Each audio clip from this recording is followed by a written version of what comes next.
Euro 2020 Final, England versus Italy, and it's your match preview.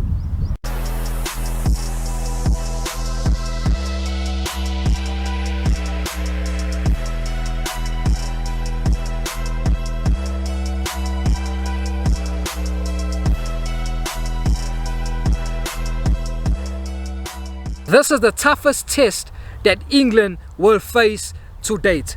England have had a relatively simple Euro 2020 when you look at the teams that they have faced, the group stages that they were in, the group that they were in. They played a Croatia team that, let's face it guys, Croatia is past their best. If you're watching this video and you haven't subscribed to the channel as yet, don't be like this guy.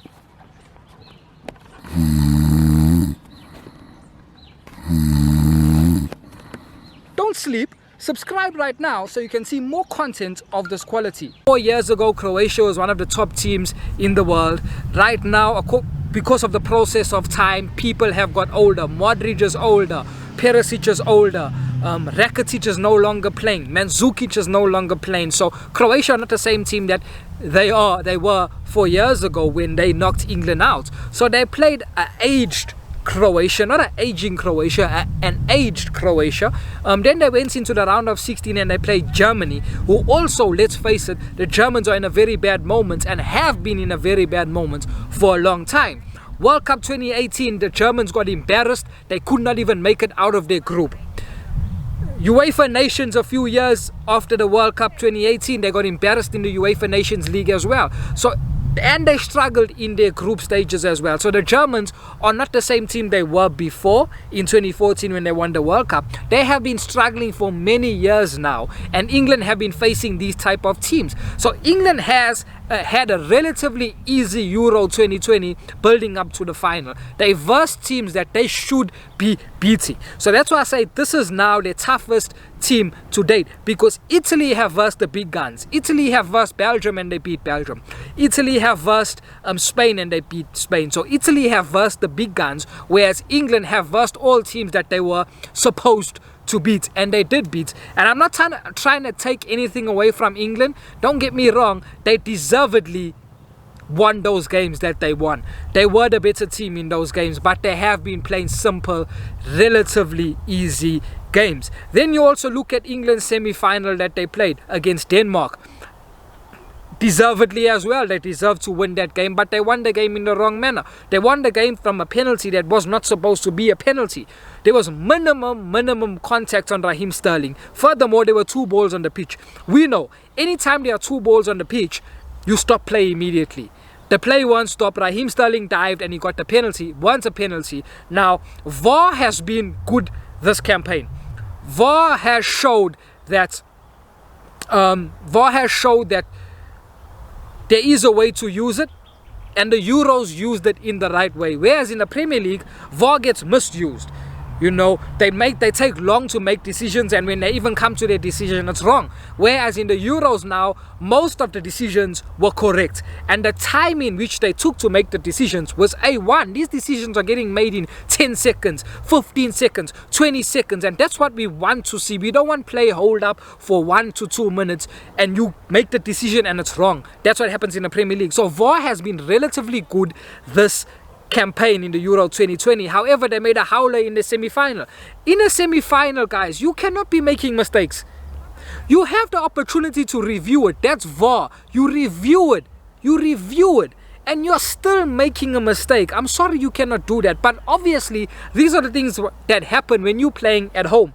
England have been playing in Wembley this whole campaign, and that's why I continuously tell you England have had a relatively easy campaign. Everything has been going their way. They're playing in their home country. They're playing in Wembley almost every game.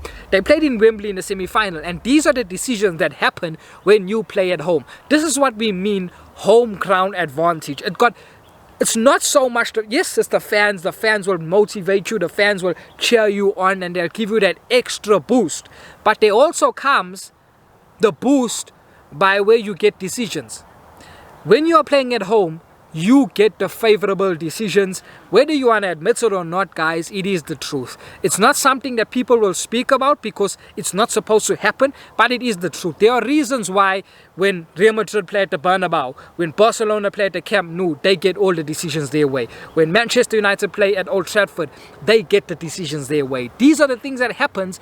Home ground advantage, you will get this. So England got it at Wembley. That was never a penalty, but because the crowd also put so much pressure on the officials, they end up making the wrong decisions. So England got their penalty fair. England got their penalty, guys. They scored their penalty. They through to the final. But this is the toughest game to date. England got better players than Italy, but Italy are better coached than England. And this reminds me so much of the Europa Final with Manchester United versus Villarreal. Manchester United had the better players. Villarreal was better coached. And Villarreal ended up winning the game and deservedly won the game. Now let's see what's going to happen with Italy versus England, because as I said, England got the better players, Italy got the better coaching. Let's see, in more cases than not, guys, you will find out that the team that's better coached beats the team that just got the better players. In more cases than not, but for that to happen, you know, the players can't be head and shoulders above the opponent's players and stuff like that, which Italy is not. Yes, England got better players, but they're not head and shoulders above Italy's players. So Italy can still mount a very, very, very tough challenge to England, and it's going to be interesting to see that. Guys, this is now the team that I expect England to go with.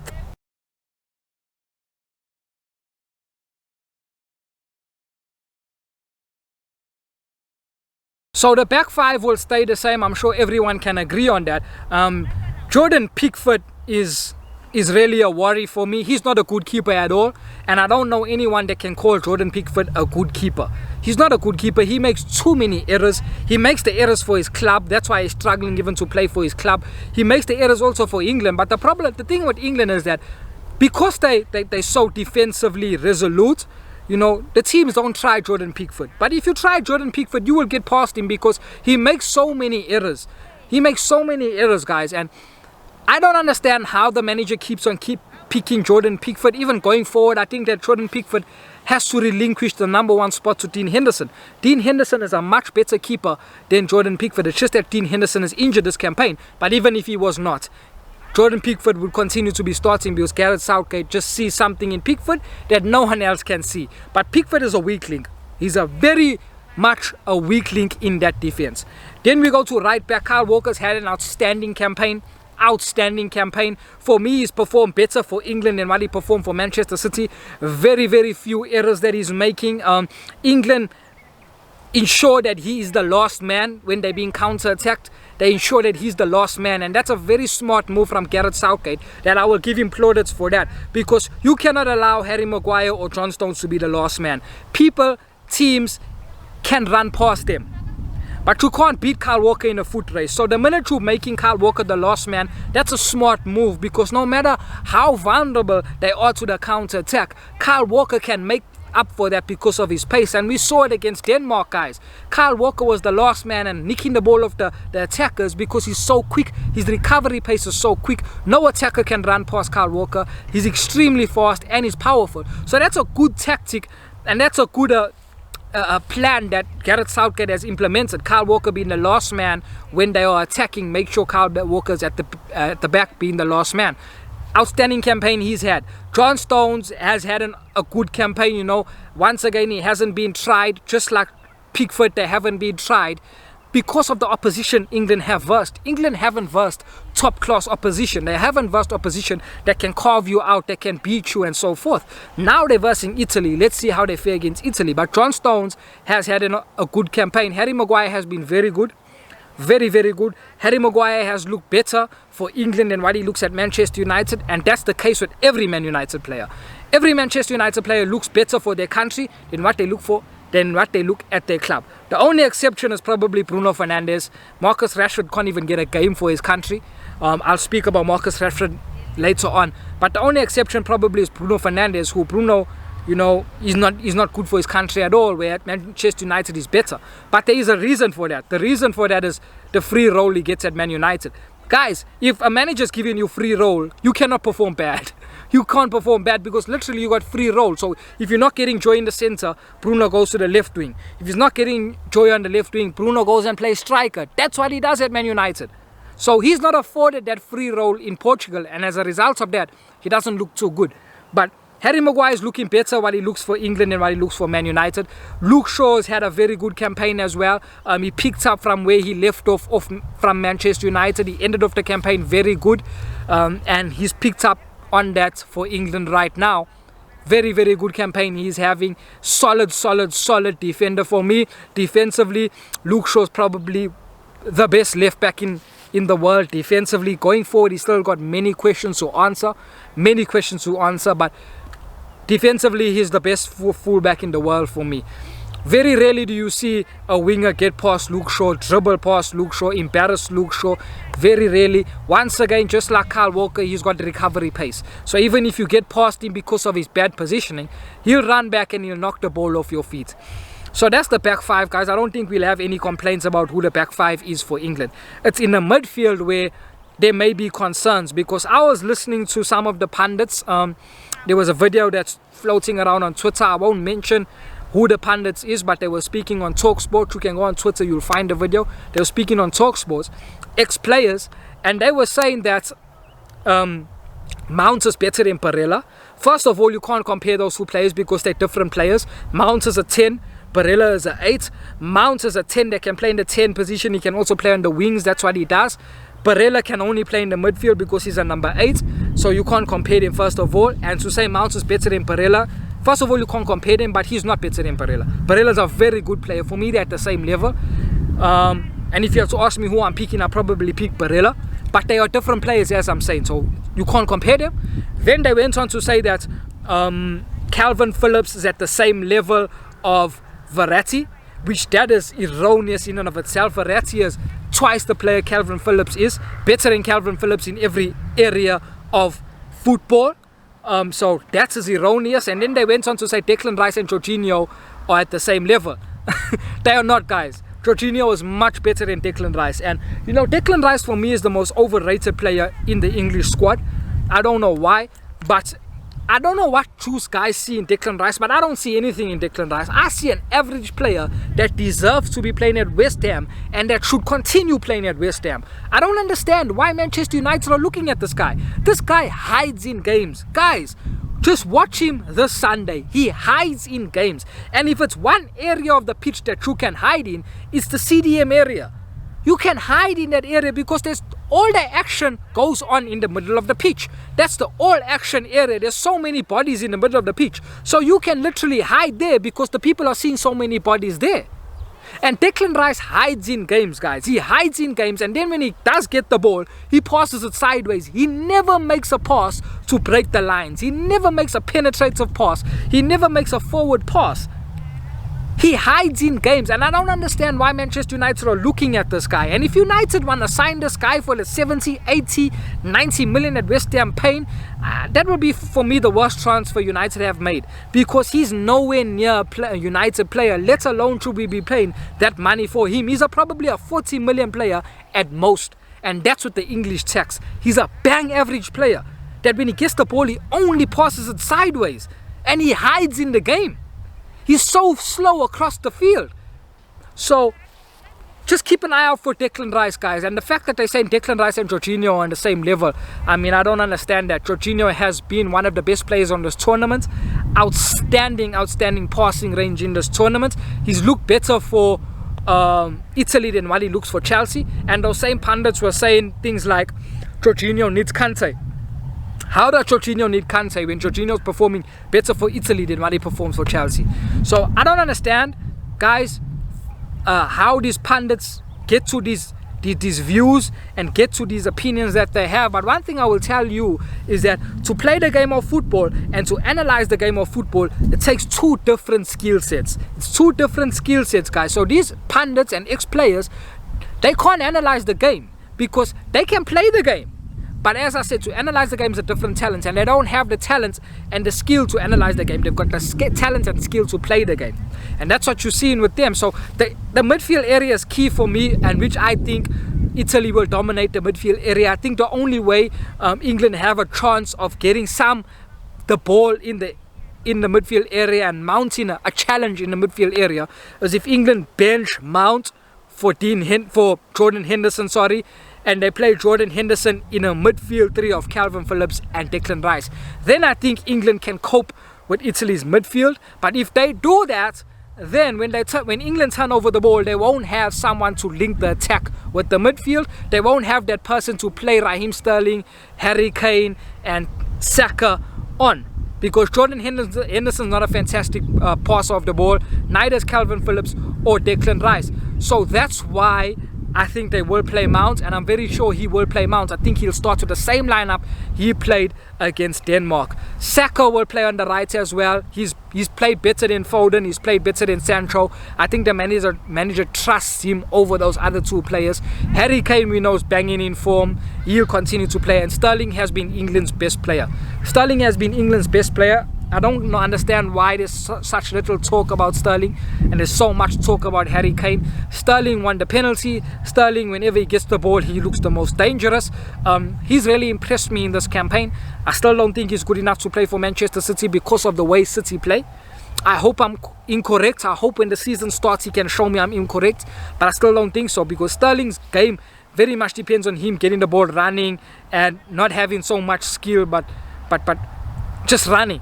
And let's face it, guys, Sterling has been coming up against fullbacks that are not very good. He's been coming up against bang average fullbacks, bang average defenses.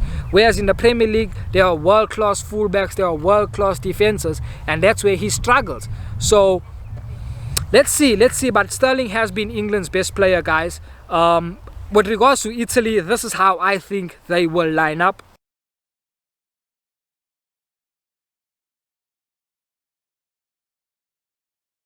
So Italy have been playing with the same starting 11 throughout this tournament. They've got a settled team, they've got a settled starting 11, they've got a style of play. They are fantastic in possession, and out of possession it's hard to score. When you've got Donnarumma in the nets, who is a world-class keeper, one of the best keepers in the world. He went for free to PSG, for free.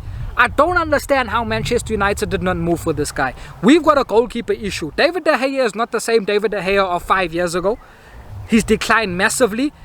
Dean Henderson, I'm always saying Jordan Henderson. Dean Henderson is not what people thought he was. He makes errors. So I don't understand why Manchester United did not go and make a move for Donnarumma. If United went and made a move for Donnarumma, we could have sold Dean Henderson and David De Gea and made a 50 million on both those sales. 30 million for one player, 20 million for the other player, whatever the case may be. But we could have got money from them and get a goalkeeper for free who is world class and still got another 10 years in front of him. 13 years in front of him. And he's so big in the nets, and that's what I love about him, is he's so big in the nets that when you're taking a shot, you're doubting if you can score when you look at the size of this keeper. And that's what you want as a goalkeeper. You want to put the attackers in doubt. I've been in situations where you see the keeper is so big, you doubt that you're going to ever score. You're taking a shot, but you're not taking it with conviction, because you know in the nets as Donnarumma, he's so big and he got a good chance of getting the ball. So even when you're taking penalties, you've seen how big this guy is when he's standing in the goals, when the penalty is being taken. That puts you off already, because as an attacker now you say, should I go on the floor? If I go on the floor, he's long enough to reach that. If I go in the air, he's surely gonna reach that. So what do? You try your utmost to put it in the corner, and sometimes if you're trying your utmost to put it in the corner, you're gonna shoot it wide. And that's what the options that he gives you, because he's so big. He tells you, in order for you to score against me, you have to put it in that corner. And that's a hard thing to do. So Donnarumma is world class and he's one of the best keepers in the world. Then they've got Bonucci and Chiellini. I forgot how to say that guy's name. Giorgio Chiellini, and Bonucci, who are stalwarts and world class. Even up till now, they're playing well above their 30s. I think they're about 34, 35, 36. And they are still world class. Then you look in their midfield, Barella, Verratti and Jorginho. That's a world-class midfield right there. All those boys can defend. All those boys can attack. All those boys are technically good on the ball. All those boys can bop the ball, play 1-2 touch football, outstanding. Then they attack, they've got Chiesa on the right, Immobile in the center, and Insigne on the left. Insigne has been very good, Chiesa has been very good. Immobile is the one that has been hit and miss this campaign. Relatively poor this campaign. Shooting boots have been off, but they will continue with him because it's only one more game. You cannot change players in the last hoorah of the race. You cannot do that. You have to continue with the players that got through there, and they will continue with Immobile. If Immobile's shooting boots are still off in the final, then they've got Belotti to come off the bench, but even Belotti himself is struggling.